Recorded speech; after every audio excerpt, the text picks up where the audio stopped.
మాట్లాడుకున్నట్లు 4332 పంచాయతీ ఎన్నికలు అయితే జరగబోతున్నాయి. ఇక రెండో విడత పంచాయతీ ఎన్నికలకు సర్వం సిద్ధమైంది. రాష్ట్ర వ్యాప్తంగా ఈసారి 4332 పంచాయతీ పోలింగ్ జరగనుంది. ఈ నేపథ్యంలో శుక్రవారంతో రెండో విడత ఎన్నికల ప్రచారానికి మొన్నటి నుంచి బ్రేక్ పడిందని కూడా చెప్పవచ్చు. ఇక పోలింగ్ కు సర్వం సిద్ధమైంది. క్షేత్రస్థాయికి వెళ్లిన పోలింగ్ సిబ్బంది ఓటర్లకు కావాల్సిన ఏర్పాట్లను పూర్తి చేయడం జరిగింది. ఇక బ్యాలెట్ బాక్సులు, బ్యాలెట్ పత్రాలు, ఇతర సామాగ్రితో పాటు సిబ్బంది ఆయా పోలింగ్ కేంద్రాలలో సిద్ధంగా ఉన్నట్లు కూడా తెలుస్తోంది.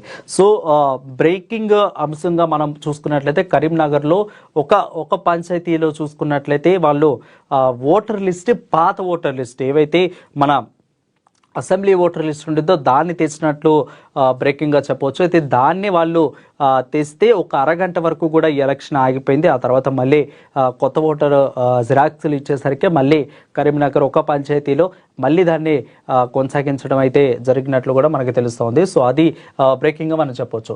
ఇక 415 గ్రామ సర్పంచులకు కూడా ఏకగ్రీవైనట్లు తెలుస్తోంది. అయితే ప్రస్తుతానికి 4332 పంచాయతీ ఎలక్షన్స్ ఉంటే దానికి 415 గ్రామ సర్పంచులు కూడా ఏకగ్రీవం చేసుకున్నట్లు కూడా మనకు తెలుస్తోంది.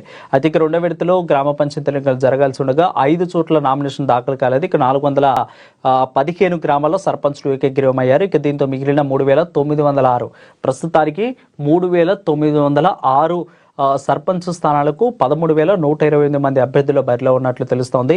ఇక 38,322 వార్డులకు గాను 107 వార్డుల్లో సభ్యులు ఎవరు కూడా నామినేషన్ వేయలేదు. అయితే ఇక 8,300 వార్డుల సభ్యులు ఏకగ్రీవైనట్లు తెలుస్తోంది. మిగిలిన 29,903 వార్డులకు 78,158 మంది సర్పంచులకైతే ప్రస్తుతానికి పోటీ పడుతూ ఉన్నారు. ఇక బరిలో ఉన్న అభ్యర్థులు ఎవరు కూడా ఓటర్లను ప్రసన్నం చేసుకునేందుకు వాళ్ళ చివరి ప్రయత్నాలు మొన్నటితో సుగమం అయిపోయినట్లు కూడా చెప్పుకోవచ్చు. ఇక మధ్యాహ్నం 2 గంటల వరకు కూడా పోలింగ్ అయితే జరగనుంది. తర్వాత ఓట్ల లెక్కింపు ప్రారంభించి ఈ రోజు సాయంత్రము ఫలితాలు వెలువడించే అవకాశాలు ఎక్కువగా ఉన్నట్లు తెలుస్తోంది. ఇక తొలి విడత పంచాయతీ ఎన్నికలు ప్రశాంతంగా పోలీసులు శాఖ రెండో విడతలో కూడా పూర్తి చేశారు. ఇక రెండో విడతలో కూడా పూర్తి చేసేందుకు ఇబ్బందులు తలెత్తకుండా భారీ బందోబస్తును అయితే ఇక్కడ ఏర్పాట్లు చేస్తున్నట్లు కూడా చెప్తున్నారు.